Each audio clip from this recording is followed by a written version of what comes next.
الله الرحمن الرحيم الحمد لله وكفى وسلام على عباده الذين اصطفى أما بعد فقد قال الله تبارك وتعالى في القرآن المجيد والفرقان الحميد فأعوذ بالله من الشيطان الرجيم بسم الله الرحمن الرحيم الذين يصدون عن سبيل الله ويبغونها عوجا وهم بالآخرة هم كافرون أولئك لم يكونوا معجزين في الأرض وما كان لهم من دون الله من أولياء يضاعف لهم العذاب ما كانوا يستطيعون السمع وما كانوا يبصرون أولئك الذين خسروا أنفسهم وضل عنهم ما كانوا يفترون صدق الله العظيم الذين يصدون عن سبيل الله ويبغونها عوجا جو لوگ اللہ کے راستے سے دوسروں کو روکتے ہیں، الذین یصدون عن سبیل اللہ، جو لوگ اللہ کے راستے سے دوسروں کو روکتے ہیں، وَيَبْغُونَهَا عِوَجًا، اور دین اسلام میں کجی تلاش کرتے ہیں، وَيَبْغُونَهَا عِوَجًا، اور دین اسلام میں کجی تلاش کرتے ہیں، ٹیڑھا پن تلاش کرتے ہیں، وَهُمْ بِالْآخِرَةِ هُمْ كَافِرُونَ، اور وہ آخرت کے بالکل منکر تھے، وَهُمْ بِالْآخِرَةِ هُمْ كَافِرُونَ، اور وہ آخرت کے بالکل ہی منکر تھے۔ اللہ تبارک و تعالی اس آیت کریمہ میں جو مضمون ذکر فرما رہے ہیں، اس کا تعلق اوپر کی آیت سے ہے۔ اللہ تعالیٰ نے اوپر فرمایا الا لعنت اللہ علی الظالمین، اے لوگو خوب سن لو، ظالموں پر، ناانصافوں پر اللہ کی لعنت اور پھٹکار ہے۔ تو الا لعنت اللہ علی الظالمین الذین یصدون عن سبیل اللہ، تو اس کا تعلق اوپر سے ہی ہے کہ ایسے لوگوں پر بھی اللہ کی لعنت اور پھٹکار ہے جو اللہ کے راستے سے دوسروں کو روکتے ہیں، یعنی خود تو اسلام قبول نہیں کرتے، اور جو کوئی اسلام قبول کرنا چاہتے ہیں، اسلام کو ماننا چاہتے ہیں، اللہ اور اس کے رسول پر ایمان رکھنا چاہتے ہیں، اس کو روکتے ہیں، کیا کہہ کر کہ جسے تم قبول کرنا چاہتے ہو وہ غلط ہے۔ اور غلط کس طرح کہتے ہیں؟ اس کے اندر شبہات ڈال دیتے ہیں۔ کیا؟ اس کے اندر شبہات ڈالتے ہیں اور دین اسلام میں کجی تلاش کر کے ان کو بتاتے ہیں کہ دیکھو اس کے اندر یہ کجی ہے، یہ ٹیڑھاپن ہے، تمہیں اس میں کیوں جا رہے ہو؟ تو اس طرح سے اللہ کے بندوں کو اللہ کے راستے سے روکتے ہیں، اور آخرت کے بالکل وہ منکر تھے۔ تو خود تو منکر ہے ہی، اگر کوئی دوسرا آخرت کو ماننا چاہتے ہیں، دوزخ اور جنت پر یقین رکھنا چاہتے ہیں، مرنے کے بعد دوبارہ زندگی ملنا اور اٹھایا جانا، اس پر کوئی انسان یقین کرنا چاہتا ہے، تو ان کے بارے میں کہتے ہیں کہ یہ بھی جھوٹی بات ہے، نعوذ باللہ من ذالک۔ تو اس طرح سے اللہ کے بندوں کو لوگوں سے اللہ سے روکتے ہیں، تو ایسے لوگوں پر اللہ کی لعنت اور پھٹکار ہے، اللہ لعنت اللہ علی الظالمین۔ تو یہ لوگ ظالم ہے، ناانصاف ہے۔ اولئک لم یکونوا معجزین فی الارض وما کان لهم من دون اللہ من اولیاء۔ ایسے لوگوں کی ہی بابت اللہ تعالیٰ آگے فرماتے ہیں، یہ لوگ ایسے ہیں کہ روئے زمین پر یہ اللہ سے بچ کر کہیں نکل نہیں سکتے۔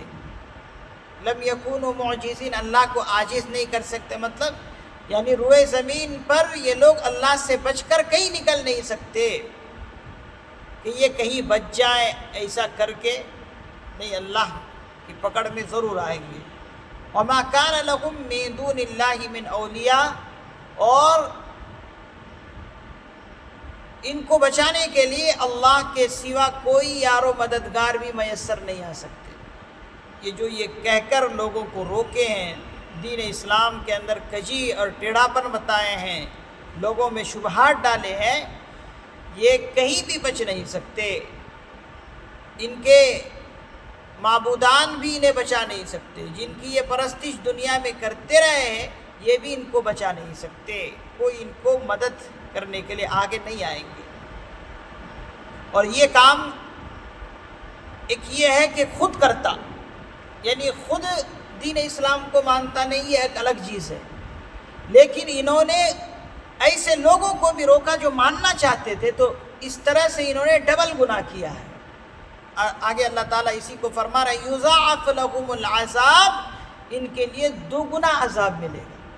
ایک تو خود اللہ کے دین کو مانا نہیں، اس کا گناہ، عقل جیسی دولت ملی تھی، عقل کو استعمال صحیح جگہ پر نہیں کیا، اللہ کو مانا نہیں، تو ایک تو خود نہیں مانا، اور دوسرے گناہ یہ ہے کہ دوسروں کو ماننے نہیں دیا، تو خود بھی گڑھے میں جا کر ڈوبا اور دوسروں کو لے کر بھی ڈوبا، اس لیے اس کو ڈبل گناہ اللہ تعالیٰ دیں گے اور ڈبل عذاب ان کو ملے گا۔ ما كانوا يستطيعون السمع وما كانوا يبصرون، یہ حق بات کی نفرت میں حق کو نہیں سن سکتے تھے، وما كانوا يبصرون، اور نہ انہیں حق سجائی دیتا تھا۔ اتنی نفرت، اتنی ضد، اتنی عداوت، دشمنی کہ حق بات سننے کانوں کو دیتے ہی نہیں تھے، پیغمبر کا چہرہ ہی دیکھنا نہیں چاہتے تھے، اسلام کے ماننے والوں سے رابطہ ہی رکھنا نہیں چاہتے تھے، تو یہ حق بات سننے ہی نہیں دیتے تھے اور ان کو حق سجائی بھی نہیں دیتا تھا۔ ہر وقت اچھی بات بھی ان کو بری لگتی تھی، اچھا انسان بھی ان کو برا لگتا تھا۔ ابو جہل کے بارے میں حضرات مورخین نے لکھا ہے کہ حضور کی کتنی اچھی بات اس کو بتائی جاتی، تب بھی حضور کی بات کو وہ برا سمجھتا تھا۔ ساری دنیا حضور کی تعریف کرے لیکن وہ حضور کے بارے میں برائی کرتا تھا۔ تو ایسی کچھ لوگوں کی خصلت ہوتی ہے کہ بھلے آدمی کو بھی جو انسان برا ہوتا ہے اسے برا ہی سمجھتا ہے۔ اب فرعون کتنا ظالم انسان تھا لیکن لوگ اس کی تعریف کرتے تھے، تو اسی لیے فرمایا کہ ان کو حق سجائی نہیں دیتا تھا، ظالموں کو حق سجائی دیتا ہی نہیں، اچھے انسان کو بھی وہ برا ہی سمجھتے ہیں۔ تو کچھ لوگوں کی عادت یہ ہوتی ہے، تو ایسے لوگوں پر پھٹکار۔ انہوں نے کیا آگے کیا ہونا ہے ان کے ساتھ؟ اولئک الذین خسروا انفسهم، یہی لوگ ہیں کہ انہوں نے اپنے آپ پر، اپنے جانوں کے لیے گھاٹے کا سودا کیا ہے۔ یہ کیا کیا؟ یہ اپنے جانوں کے لیے گھاٹے کا سودا کیا ہے۔ آخرت میں ان کو بہت سخت سزا ملے گی، یہ گھاٹے کا سودا ہے۔ تو کسی اور کا نقصان نہیں ہوا، اس نے اپنا خود نقصان کیا ہے اپنی جان پر۔ وَضَلَّ عَنْهُمْ مَا كَانُوا يَفْتَرُونَ، اور جن کو یہ گھڑ رکھے تھے، جن کو یہ معبود گھڑ رکھے تھے، بنا رکھے تھے، وَضَلَّ عَنْهُمْ، وہ ان سے انہیں کوئی سراغ نہیں ملے گا۔ وَضَلَّ عَنْهُمْ، وہ ان سے انہیں کوئی سراغ ملے گا ہی نہیں، یہ کہاں پڑے رہیں گے آخرت میں، کوئی ان کو عطا پتہ ہی نہیں ہوگا کہ جن کو یہ پوچھتے رہے ہیں، ڈھونڈتے پھرے، تو سراغ ان کا ملنے والا نہیں ہے۔ اب دنیا میں ان سے کہا جاتا ہے تو یہ کہتے ہیں کہ آخرت میں اگر کوئی ایسا مسئلہ درپیش آیا تو یہ ہمیں بچا لیں گے۔ نعوذ باللہ، یہ کیا بچائیں گے؟ ان کا کوئی سراغ وہاں ملنے والا ہی نہیں ان کو، یہ خود جو ہے اپنے گرفت، اللہ کی گرفت میں پڑے رہیں گے، یہ ڈھونڈتے بھی رہے تو ان کو ملنے والے یہ نہیں ہے۔ معبودان باطل خود اللہ کی گرفت میں، اللہ کی پکڑ میں ہوں گے۔ اگر انہوں نے کسی کو اپنے بارے میں پوچھنے کے لیے کہا ہوگا تو وہ خود گرفت میں ہے، تو یہ کیا کسی کو بچائے گا؟ لیکن دنیا کے کافرین، مشرکین یہ کہہ کر ان کی پرستش کر رہے ہیں کہ یہ ہمیں بچا لیں گے، لیکن انہیں حق بات پہنچی ہے لیکن انہوں نے مانا نہیں، تو کل انہوں نے گھاٹے کے لیے سودا کیا۔ لا جرم انہم فی الآخرۃ هم الاخسرون ان الذین آمنوا وعملوا الصالحات واخبتوا الى ربهم اولئک اصحاب الجنہ هم فیہا خالدون مثل الفریقین کالأعمى والأصم والبصیر والسمیع هل يستویان مثلا افلا تذکرون وَلَقَدْ أَرْسَلْنَا نُوحًا إِلَىٰ قَوْمِهِ إِنِّي لَكُمْ مِنْهُ نَذِيرٌ مُّبِينٌ أَلَّا تَعْبُدُوا إِلَّا اللَّهَ إِنِّي أَخَافُ عَلَيْكُمْ عَذَابَ يَوْمٍ أَلِيمٍ صدق اللہ العظیم۔ لا جرم انہم فی الآخرۃ هم الاخسرون، لا جرم یقیناً یہی لوگ آخرت میں سب سے زیادہ نقصان اٹھانے والے ہیں۔ لا جرم انہم فی الآخرۃ هم الاخسرون، یقیناً لا محالہ طور پر یہی لوگ آخرت میں سب سے زیادہ نقصان اٹھانے والے ہیں۔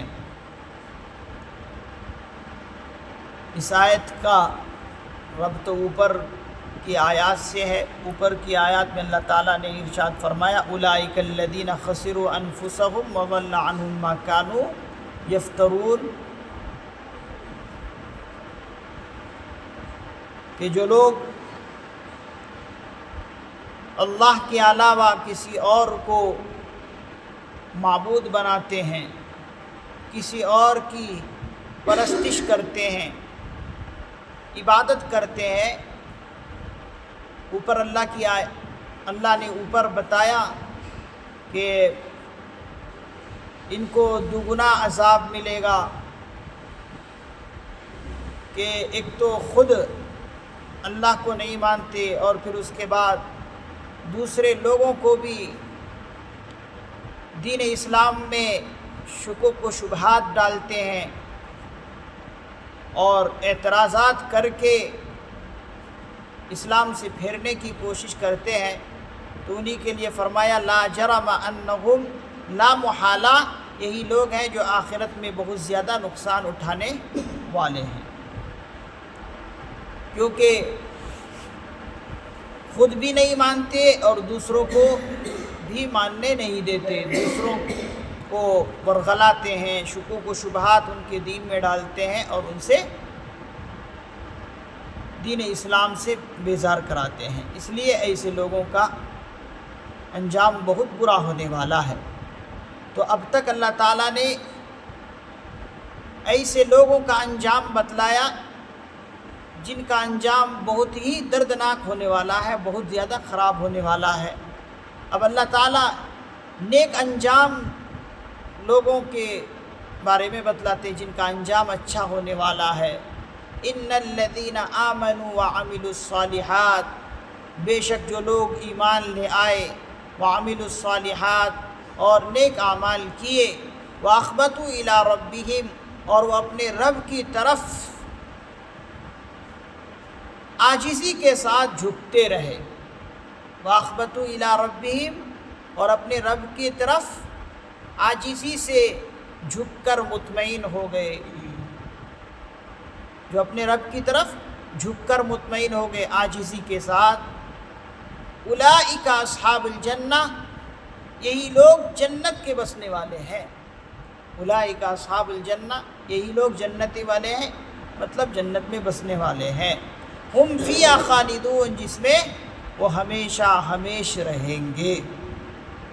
تو نیک انجام لوگوں کے بارے میں اللہ نے اس آیت میں ذکر کیا ہے کہ جو اللہ تعالیٰ کو ہمیشہ خوش رکھنا چاہتے ہیں، اللہ کو ناراض نہیں کرتے، نافرمانی کر کے اللہ کو ناراض نہیں کرنا چاہتے، اللہ کو خوش کرنا چاہتے ہیں، اور ہر وقت ہر کام میں عاجزی دکھاتے ہیں، اور ان کے عمل کرنے کا منشا اور مقصد اللہ کی رضا اور حضور علیہ الصلاۃ والسلام کی رضا چاہتے ہیں، تو ان کا اللہ نے یہ انجام بتلایا کہ ان کا ٹھکانہ جنت ہے۔ مثل الفریقین کالاعمی والاصم والبصیر والسمیع، ان دونوں فرقوں کی، ان دونوں گروہوں کی مثال ایسی ہے، مثل الفریقین ان دونوں گروہوں کی مثال ایسی ہے جیسے ایک اندھا اور ایک بہرا، جو ایک اندھا ہو، والاصم اور بہرا بھی ہو، والبصیر والسمیع اور دوسرا دیکھنے والا ہو، والسمیع اور سنتا ہو، هل یستویان مثلا تو کیا یہ دونوں حالات کے اعتبار سے برابر ہیں؟ هل یستویان مثلا کیا یہ دونوں حالات کے اعتبار سے کیا برابر ہیں؟ افلا تذکرون کیا تم نصیحت حاصل نہیں کرتے؟ اللہ تعالیٰ نے یہاں پر ان دونوں گروہوں کی مثال دی، ایک نافرمانوں کی مثال دی جو کافر ہے، مشرک ہے، دہریہ ہے، غیر مسلم ہے، اور ایک ماننے والوں کی مثال یعنی مسلمان۔ تو کافر اور مسلمان کی مثال اللہ تعالیٰ نے اس طرح دی جیسے کہ اندھا اور بہرا، کالاعمی، عمیون کہتے اندھے کو، اصم کہتے بہرے کو، تو ایک ہے اندھا اور بہرا اور ایک ہے دیکھنے والا سننے والا۔ تو اب بتائیے دونوں میں کتنا فرق ہے؟ جو اندھا ہے اسے کچھ دکھتا ہی نہیں، جو بہرا ہے اسے کچھ سنائی دیتا نہیں۔ تو کافر کی مثال اللہ کے نزدیک اندھے اور بہرے کی ہے، اور مسلمانوں کی مثال دیکھنے اور سننے والوں کی ہے کہ ایک مسلمان دیکھتا بھی ہے، سنتا بھی ہے۔ تو جو دو مسلمان اس طرح ہے، ایک اندھا اور بہرا ہے ایک طرف، اور ایک ہے دیکھنے والا سننے والا، تو دونوں میں آسمان و زمین کا فرق ہے، اور ہر کس و ناقص کو یہ فرق محسوس ہوتا ہے۔ تو مسلمانوں کی مثال ایسے ہی ہے، اللہ کے نزدیک مسلمان ایسے جیسے دیکھنے والا سننے والا۔ تو مسلمان دنیا کی چیزوں کو دیکھ کر اللہ کو پہچانتا ہے، سورج اور چاند کو دیکھ کر اللہ کی وحدانیت کو تسلیم کرتا ہے، دیکھتا بھی ہے سنتا بھی ہے، غور و فکر کرتا ہے، تو یہ مسلمان ہے۔ اور جو اندھا اور بہرا انسان ہے وہ ایسا گویا کہ کافر گویا کہ اندھا ہے بہرا ہے، ان چیزوں سے کوئی سبق ہی نہیں لیتا، پرانے واقعات سے جو اللہ نے ان کا انجام بہت برا کیا ان سے کوئی سبق لیتا ہی نہیں۔ تو یہ ایسے گویا کہ اندھا اور بہرا، جیسے اندھے اور بہرے کو کوئی فرق محسوس نہیں ہوتا، ایسے ان لوگوں کو بھی فرق ہی محسوس نہیں۔ تو هل یستویان مثلا، کیا یہ دونوں برابر ہو سکتے؟ ایک عام انسان بھی کہہ دے گا یہ دونوں برابر نہیں ہو سکتے۔ افلا تذکرون، تو اللہ تعالیٰ یہ مثال دے کر پوچھتے ہیں کیا اب بھی تم نصیحت حاصل نہیں کرتے؟ تو نصیحت حاصل کرنے کی ضرورت ہے۔ وَلَقَدْ أَرْسَلْنَا نُوحًا إِلَىٰ قَوْمِهِ إِنِّي لَكُمْ نَذِيرٌ مُبِينٌ، اور ہم نے حضرت نوح علیہ الصلاۃ والسلام کو ان کی قوم کے پاس یہ پیغام دے کر بھیجا، انی لکم نذیر مبین، کہ میں تمہیں صاف صاف آگاہ کر دینے والا ہوں، انی لکم نذیر مبین، کہ میں تمہیں صاف صاف واضح اس بات سے آگاہ کر دینے والا ہوں، خبردار کر دینے والا ہوں، چوکنا کر دینے والا ہوں۔ کس بات سے؟ اللہ تعبدوا الا اللہ، کہ تم اللہ کے سوا کسی کی عبادت مت کرو۔ اس بات سے حضرت نوح علیہ السلام کیا کرنے والے ہیں؟ آگاہ کرنے والے ہیں۔ اللہ تعالیٰ نے یہ پیغام حضرت نوح علیہ السلام کو دیا کہ تم جا کر دنیا میں بتاؤ، لوگوں کو بتاؤ یہ بات، یہ پیغام کہ تم اللہ کے سوا کسی کی عبادت مت کرو، اور اگر کرتے ہو تو پھر بتاؤ اے پیغمبر، انی اخاف علیکم عذاب یوم علیم، کہ میں تمہارے بارے میں ایک دردناک عذاب کا اندیشہ اور ڈر رکھتا ہوں۔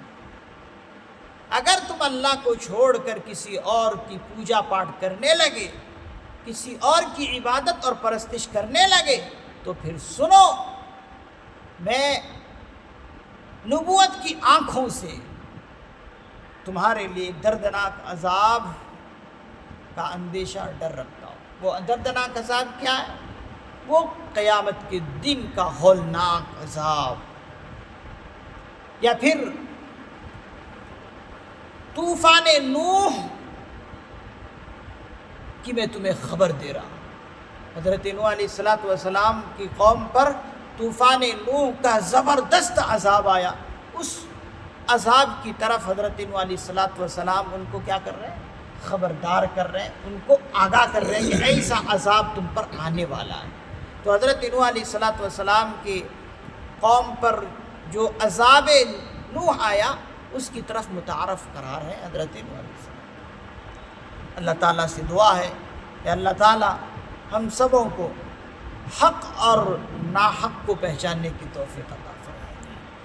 مذہب اسلام حق ہے، اللہ تعالیٰ اس کی حقانیت کو ہمارے دل و دماغ میں پیوست فرمائے، اور ہر وقت اللہ سے ڈرتے ہوئے زندگی گزارنے کی توفیق عطا فرمائے۔ آمین۔ سبحان اللہ و بحمدہ، سبحانک اللہم و بحمدک، ونشہد ان لا الہ الا انت، ونستغفرک ونتوب الیک۔ سبحان ربک رب العزة عما یصفون، وسلام علی المرسلین، والحمد للہ رب العالمین۔